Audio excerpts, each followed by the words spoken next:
सुप्रभात दोस्तों। तो आज हम समझेंगे भारतीय संविधान के बेसिक स्ट्रक्चर को कि इसमें कितने अनुच्छेद हैं, कितने भाग हैं और इसमें क्या क्या है। तो दोस्तों, भारतीय संविधान में 395 अनुच्छेद रखे गए हैं और भारतीय संविधान को 22 भागों में विभाजित किया है। इसमें पहला भाग संघ और उसके राज्य क्षेत्र, मतलब कि हमारे भारतीय संविधान के जो हमारा भारत संघों का राज्य है, तो इसमें संघ और इसका भारतीय संविधान कहाँ कहाँ लागू हुआ, इसका राज्य क्षेत्र, इसका क्षेत्र बताया गया है।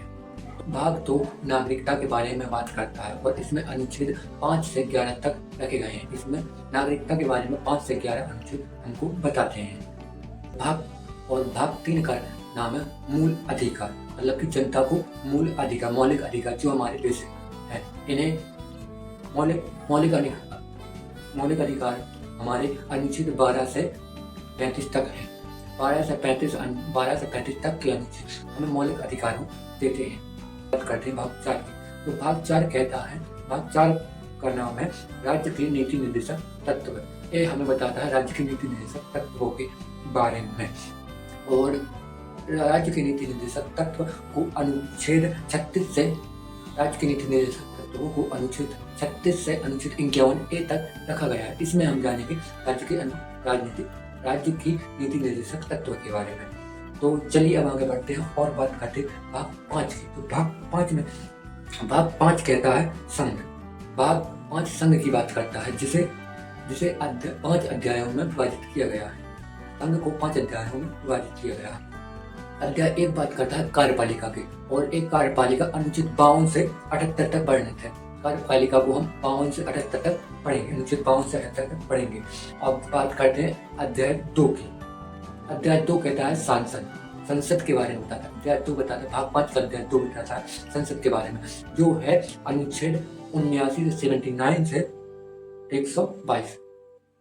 भाग 5 का अध्याय 3 कहता है राष्ट्रपति की विधायी शक्तियां, जिसे वर्णित किया गया है 123 में। अब बात करते हैं भाग 5 के अध्याय 4 के बारे में। तो भाग 5 का अध्याय 4 क्या कहता है, संघ की न्यायपालिका, इसे वर्णित किया गया है अनुच्छेद 124 से 147 तक। अध्याय 5 कहता है भारत का नियंत्रक महालेखा परीक्षक, जिसे वर्णित किया गया है अनुच्छेद 148 से अनुच्छेद 151 तक। राज्य, भाग 6 हम बताता है राज्यों के बारे में। राज्य क्या कहते हैं, इसे विभाग 6 को 6 अध्यायों में विभाजित किया गया है। भाग 6 को 6 अध्यायों में विभाजित किया गया है। तो पहला अध्याय कहता है साधारण, राज्य के साधारण बेसिक समझाता है, इसे 152 में दर्शाया गया है। और अध्याय 2 कार्यपालिका के बारे में बात करता है कि कार्यपालिका कैसे चलती है, किस प्रकार से बनती है, इसमें किस प्रकार से सदस्यों का गठन किया जाता है, और इसे अनुच्छेद 153 से 167 तक वर्णित किया गया है। अनुच्छेद 153 से 167 में कार्यपालिका का वर्णन किया गया है। अध्याय 3 में राज्य के विधानमंडल के बारे में बताया गया है। राज्य के विधानमंडल को 168 से 212 तक दिखाया गया है। 212 तक, 168 से 212 तक अनुच्छेद बात करता है राज्य के विधानमंडल के बारे में। और अध्याय 4 बात करता है राज्य की विधायी शक्ति, राज्यपाल की विधायी।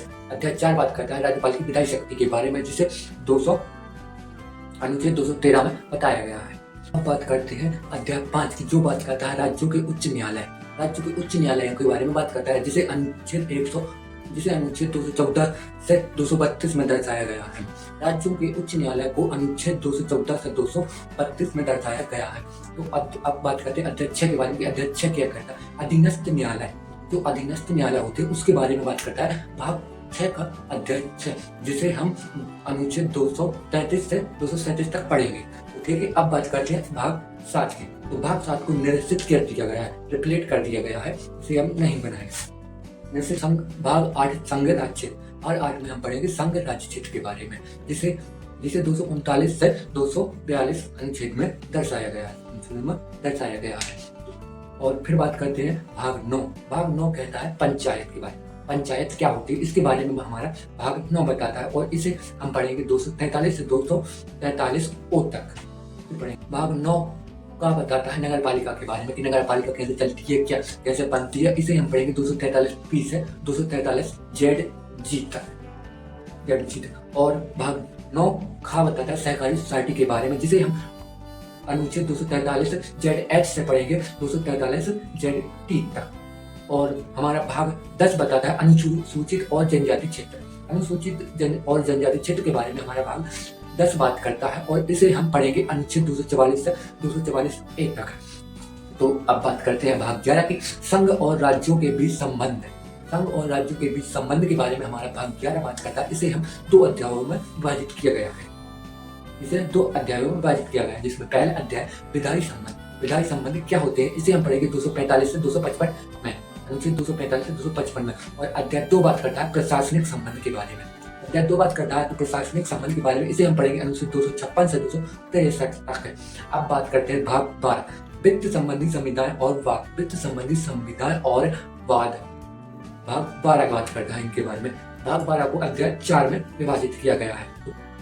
वित्त अध्याय 1 बात करता है वित्त के बारे में, जिसे हम पढ़ेंगे अनुच्छेद 264 से 291 तक। और अध्याय 2 बात करता है उधार लेना। उधार लेने के बारे में अध्याय 2 बात करता है हमारा, इसे पढ़ेंगे हम अनुच्छेद 292 से अनुच्छेद 293 तक। इन 2 अनुच्छेदों में हम बात करेंगे उधार लेने के बारे में। तो अध्याय इसी का अध्याय 3 कहता है संपत्ति संविधान अधिकार दायित्व बाधा और वाद। अध्याय 3 कहता है संपत्ति संविधान अधिकार दायित्व बाध्यताएं और वाद के बारे में बात करता है हमारा अध्याय 3। इसे हम पढ़ेंगे अनुच्छेद 294 से 300 तक। अध्याय 3 को हम पढ़ेंगे अनुच्छेद 294 से 300 तक। और संपत्ति का अधिकार के बारे में बात करता है अध्याय 4। भाग 12 का अध्याय 4 बात करता है संपत्ति के अधिकार के बारे में, इसे हम पढ़ेंगे अनुच्छेद 300A है, अनुच्छेद 300A में। भाग 13 भारत के राज्य क्षेत्र के भीतर व्यापार वाणिज्य और संगम। भारत के राज्य क्षेत्र के बीच में भारत के राज्य क्षेत्र के भीतर व्यापार वाणिज्य और समागम भाग, तो इसके बारे में बात करता है भाग 13, जिसे हम पढ़ेंगे अनुच्छेद 301 से 307 के साथ में।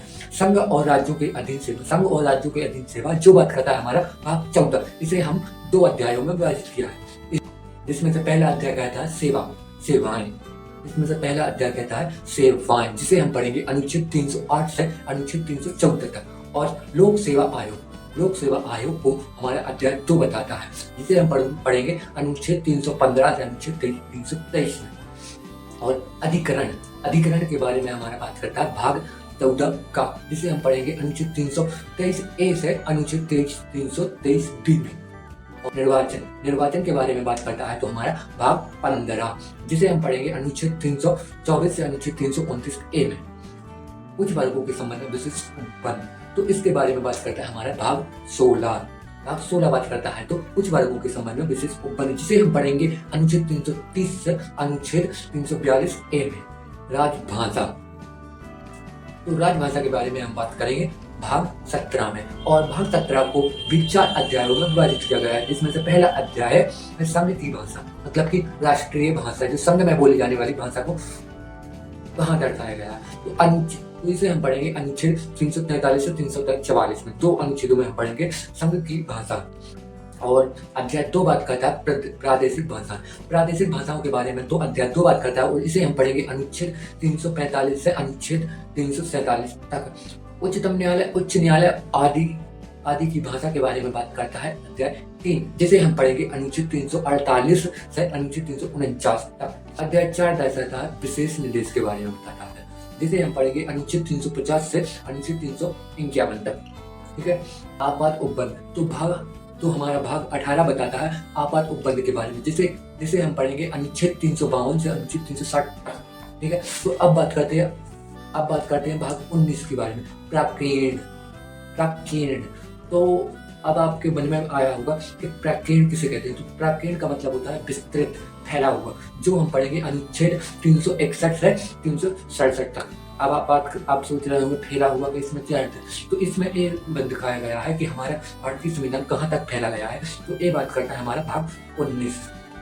ठीक है। तो संविधान का संशोधन ये दर्शाता है भाग संविधान का संशोधन, इसे भाग 20 में रखा गया है, जिसे हम पढ़ेंगे अनुच्छेद 368 में। अब अस्थायी संक्रमणकालीन और विशेष उपबंध को हम पढ़ेंगे भाग 21 में, जिसे अनुच्छेद 369 से अनुच्छेद 392 में रखा गया है। तो अब हमारा अंतिम भाग बचा है भाग 22। तो इसे भी हम जान लेते हैं कि इसमें क्या बेसिक बेसिक जान लेते हैं आज। इसमें है संक्षिप्त नाम, प्रारंभ, हिंदी में प्राधिकृत पाठ और निरसन। तो इसके बारे में बात करता है हमारा भाग 22। तो इसे हम पढ़ेंगे अनुच्छेद 393 से अनुच्छेद 395 तक।